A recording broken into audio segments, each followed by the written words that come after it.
I don't know enough about D&D or Deadlands to make a proper intro to this video. Yeah. This isn't even mine. I don't know where I got it. But yeah, come here. Let's sit down, have a little chat with y'all. There we go. Light, please. There we go. Hey all! My name is Kyle Pepitone, aka the Kyngpin parentheses of Spades. And recently, my friend from college has tasked me with drawing weapons for her D&D session. D&D game? I don't know. Like I said, I don't know anything about this. It's for Deadlands, which I believe is a specific world within the D&D franchise. I could not tell you, but I really enjoyed doing it, and I like how they turned out, so I wanted to share it with all of you. And instead of me just yammering away about my thought process for all four of the weapons, I decided to bring back my friend Tara and have her explain the storyline of the world she's building, explain the characters, and how these weapons manifested. So, and within that, there's going to be just a few questions from me, trying to understand how D&D works. So, let's get right into it. Let me tell you how I rolled this out. So one of the big bads is this guy Darius Hellstrom, right? And he is our mad scientist extraordinaire. He's been experimenting on people, and his like mechanical human-powered things have been roaming the West.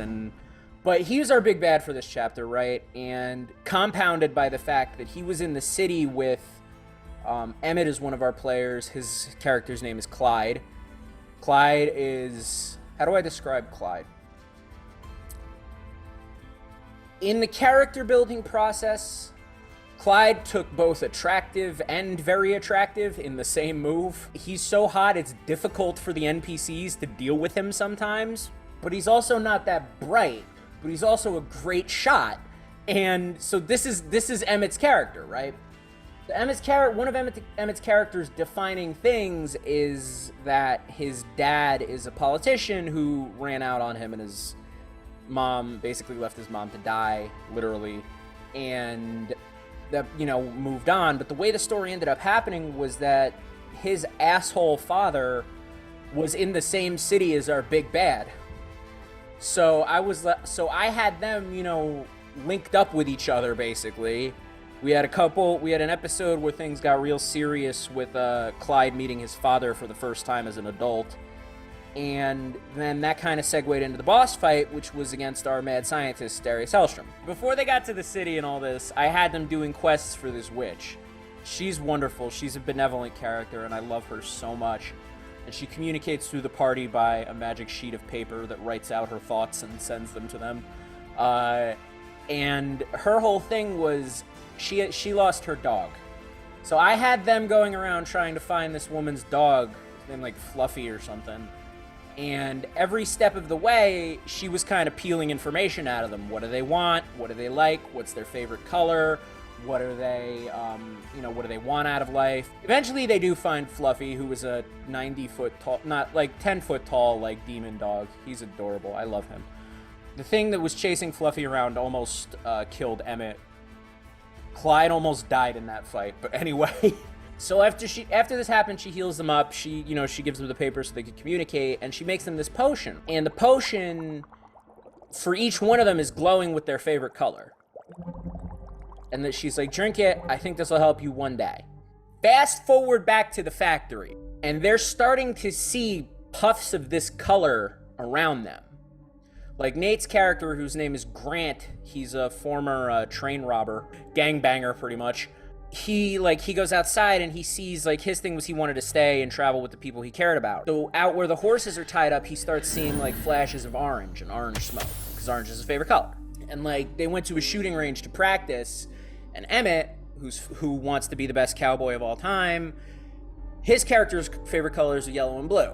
So they're at the range, and he's starting to see yellow and blue on the targets, and like one of his bullets basically doubles itself, and he's like, I didn't do that. That one's not mine. Joe, whose character Isaac wants to feel safe and be protected, his favorite colors are black and red. Outside the factory, in the fight leading into the factory, some blood got like spurted toward him from one of the enemies, and red and black smoke stopped it from touching him. They started seeing this stuff. They started putting together what it was. Watching them try to guess what I had cooked up was really satisfying. So we get into the factory, and the first thing is there's somebody in the lobby where, you know, and it's full like horror. Like, I made it as creepy as it could. Like the people are like sewn into the seats, like, because this guy's a mad scientist. He sucks.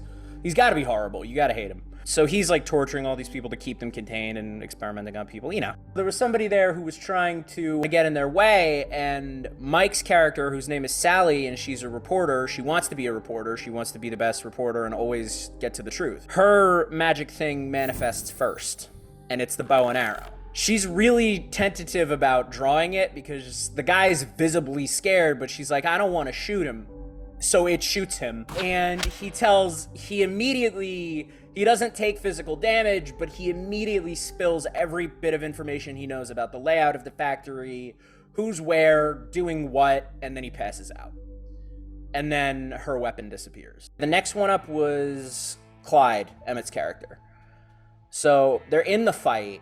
What our mad scientist, Darius Hellstrom, was doing was kidnapping people who came to him for help and using them as experiments. This is where he was getting like the human parts for all like the machinery and stuff. And he had deals with demons and stuff, so he knew like the alchemy and whatever to like pull people's souls out and use them for power, like Matrix style. So Emmett's in a fight with one of the people that's trying to hold the hostages, and Clyde's guns manifest for the first time there. And I made it so that those guns get a D20 no matter what else happens. And D20 is like perfect roll, right? That's the biggest one. Got yeah. It.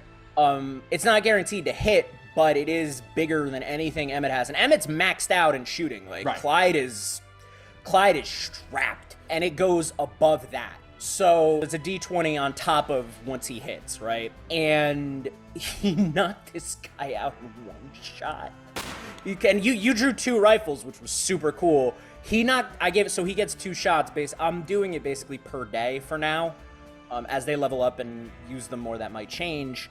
But he gets a shot off from one of them on the guy that was holding all the hostages, and it takes him down in one move. That's the end of the fight. People are safe for the time being. Time goes on. We meet our big bad. He's a cyborg. He's been testing on himself too. He's all like carved up and has like mechanical parts and stuff. I made him suck so much, Kyle. When I tell you, this is where my depraved ass was, right? I was driving around listening to Terrible Lie by 9 Inch Nails on repeat. And just coming up in my head with all the night before, like, all the possible ways the conversation could go, because this guy sucks. He's horrible. I hate him. And they all hated him. And by the way, I don't know if you've DM'd a game before, but one of the most satisfying feelings ever is watching your party come together in hatred of the villain you made.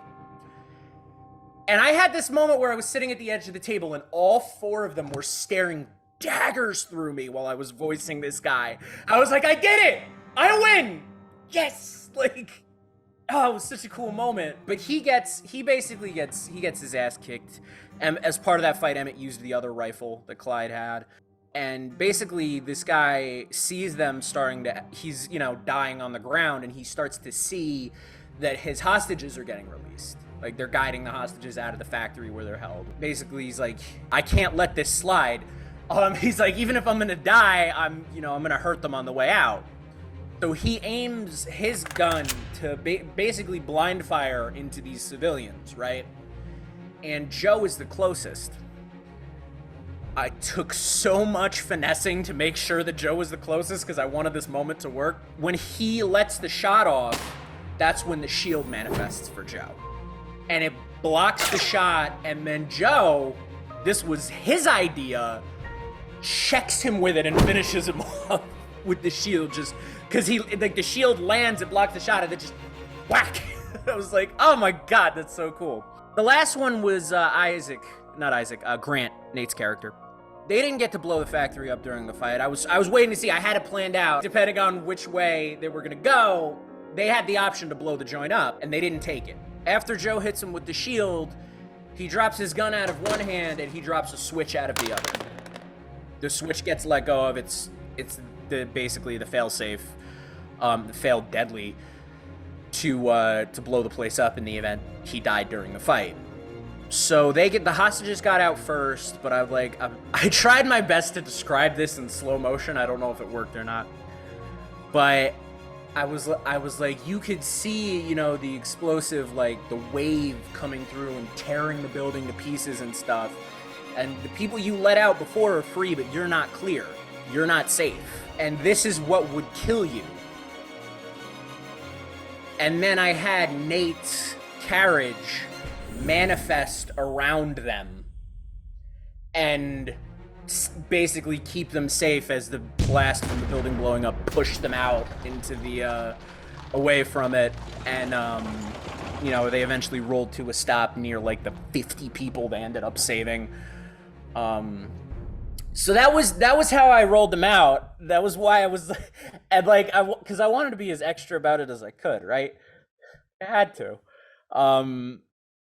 But they liked it. They loved the art you did, and so did I, dude. That shit looked so cool. The hardest thing for me was having to shut up, right?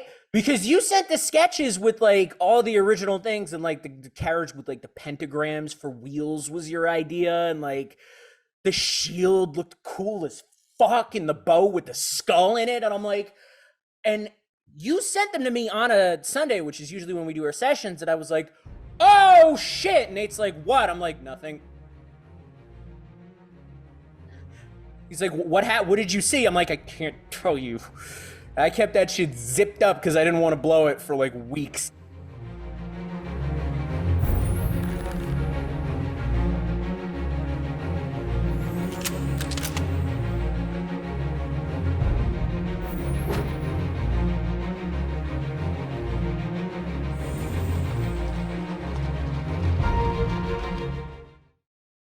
And there you have it. The 4 weapons that I had to draw for Tara's Dungeons and Dragons Deadlands campaign. Dungeons and Deadlands. I still don't fully get it. I don't know if Deadlands is a specific story template within Dungeons and Dragons or a Western take on the Dungeons and Dragons game as a whole. But nevertheless, I had fun designing them. Personally, I couldn't pick a favorite. I think maybe the rifle or the shield is tied for first, with the bow in a close second. The carriage, just, I don't think I got the perspectives truly right. I still like it. It turned out much better than what I thought it was going to be, just because it is so complicated of an object to draw. But the perspective, especially of the interior, were just off enough to make me be like, I probably could have done better with more training. But everyone liked them. I hope you like them. Let me know down in the comments which one is your favorite. Other than that, all of Tara's links will be in the description below. Twitch, YouTube, socials, the whole 9 yards. She does a whole bunch of stuff.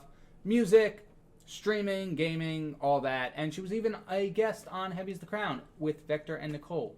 And you could check that out in one of the cards, because I forget which direction it shows up in. Hopefully something will pop up. Right? Okay, cool. But that's all I have for you today. Feel free to like, comment, and subscribe. And I will see you in the next video, and hope to see you all there. Kyngpin, out.